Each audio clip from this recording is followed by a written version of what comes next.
सिसकता इश्क की कहानी भाग 1।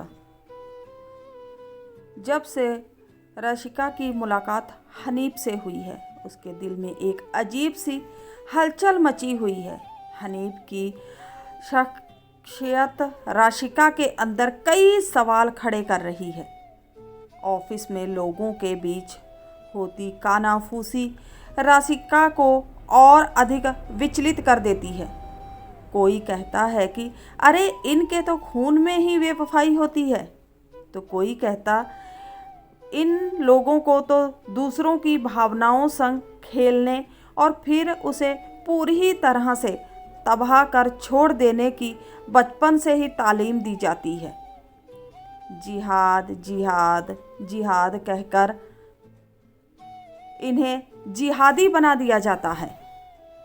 रशिका के कानों पर जब भी ये बातें पड़ती वह तिलमिला उठती, लेकिन कहती किसी से कुछ नहीं। उसे अभी इस ऑफिस में ज्वाइन किए हुए केवल 1 ही महीना हुआ था, लेकिन इस 1 ही महीने में उसने इतनी दफ़े हनीफ के बारे में गलत सुन लिया था कि उसके लिए यह तय कर पाना मुश्किल हो गया था कि वह जो सुन रही है उस पर यकीन करे या फिर जो देख रही है उस पर। बचपन से रशिका यह सुनती आई है कि जो दिखता है वह हमेशा सच नहीं होता है। इसके अलावा उसे अपने परिवार द्वारा यह सबक भी कंठस्थ करा दिया गया है कि हनीफ जैसों को कौम के लोगों से दूर ही रहना चाहिए, क्योंकि ये किसी के भी सगे नहीं होते। इसलिए तो उसने अपनी सबसे अच्छी व प्यारी सखी गज़ला की दोस्ती पर दाग लगा दिया था। आज भी उसके स्मृति पटल पर अंकित ही वह वाक़या जो उसके साथ दिल में दास्ताए दर्द बनकर दफन है।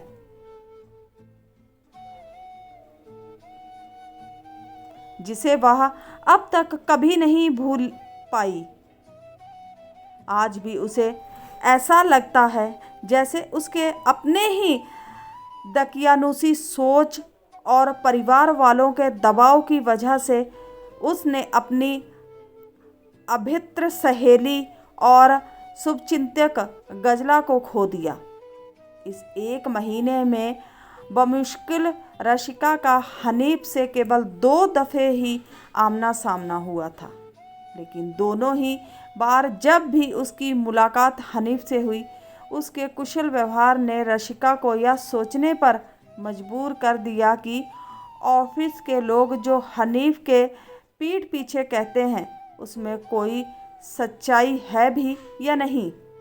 जब वह पहली बार इंदौर से यहाँ हैदराबाद आई तो ऑफिस गेट पर उसकी पहली मुलाकात हनीफ से ही हुई थी, और हनीफ ने इतनी शालीनतापूर्वक रशिका को HR डिपार्टमेंट का रास्ता बताया था कि एक पल के लिए रशिका की निगाह हनीफ पर थम गई थी।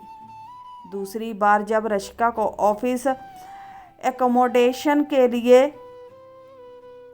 ऑनलाइन फॉर्म भरना था और जिसके लिए उसे अपनी ही ऑफिस बिल्डिंग के 3रे फ्लोर पर एडमिनिस्ट्रेटिव ऑफिस जाना पड़ा, वहां उसका हनीफ से मिलना हुआ और एक बार फिर हनीफ से मिलकर उसे हनीफ सज्जन, सौभ्य और दूसरों की मदद करने वाला व्यक्ति ही लगा।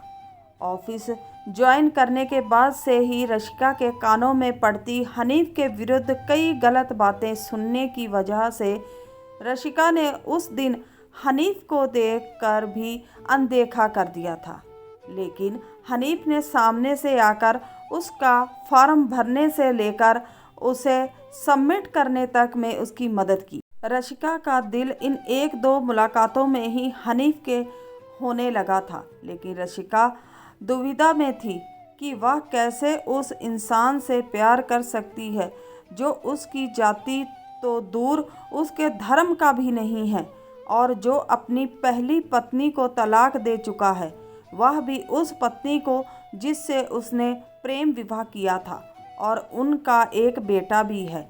रशिका खुद को समझाने लगी और उसने हनीफ से एक दूरी बना ली ताकि कभी गलती से भी उसका हाल दिल हनीफ के सामने उसकी नज़रों से बयां ना हो जाए।